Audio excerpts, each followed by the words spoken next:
Hi, I'm Gareth Evans. I'm a retired physics teacher, a pastor, a missionary, and itinerant for many years, traveling and speaking at youth conferences and pastors' conferences in many parts of the world. As I look back over my long life, I see so many stepping stones where God placed before me to direct me into walking into His will. I never saw them ahead of me, but I see many, many of them as I look back. And I'd like to share some of those stepping stones with you. Join me on this journey as I tell some of my stories. God bless you.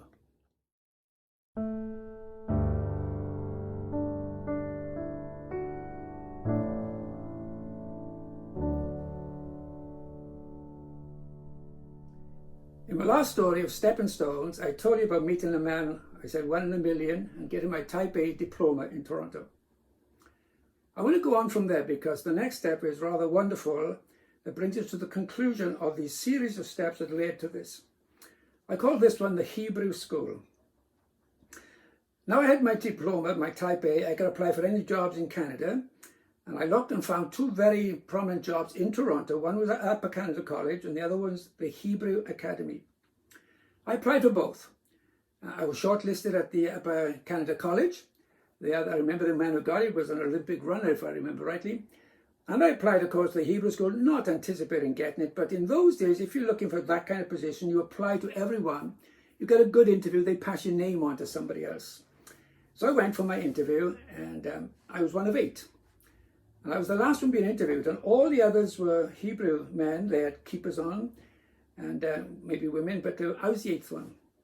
And I was interviewed by 3 people: the principal of the school, the senior rabbi, Rabbi Sakonovich, who actually was the youngest of 5, but he was the brilliant man, and another person, I forget who it was now. And I had a very thorough interview, and maybe 3/4 of an hour to an hour long. And at the end of the interview, they said to me, "Mr. Evans, do you have any questions to ask us?"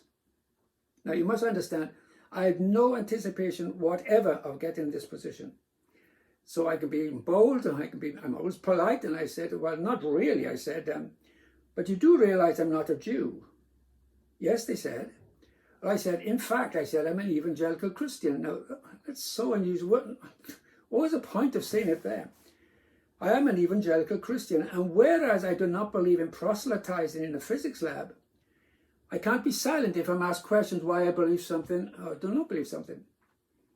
One of the 3 said to me, "Well, that's good, Mr. Evans. Do you think it's good for our students to be challenged by people of other faiths?" It's a strange thing to say. I went home, and Anne asked me about the interview and how it went. And I said, "Well, it went very well." But I said it'd take a miracle to get me in that school. It was very orthodox. I saw all the children with their keepers and eating their food separate, and etc.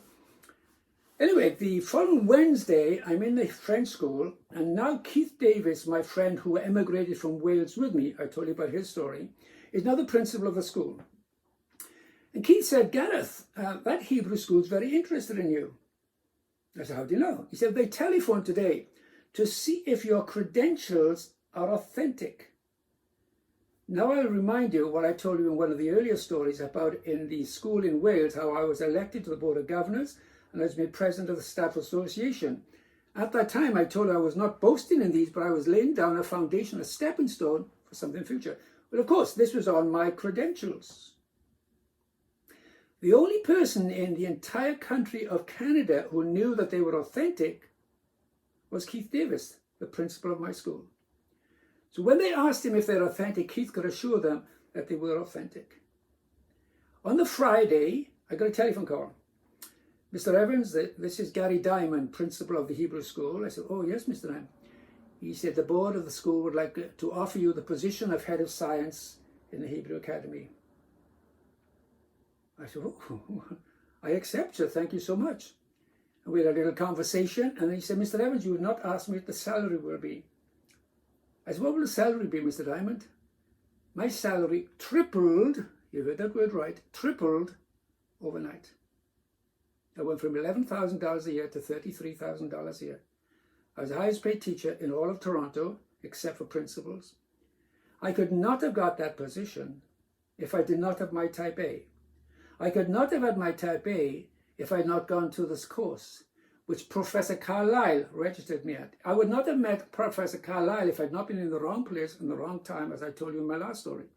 I would have not known of Professor Carlyle if I'd not had the disappointment in Germany 10 years before. Stepping stones.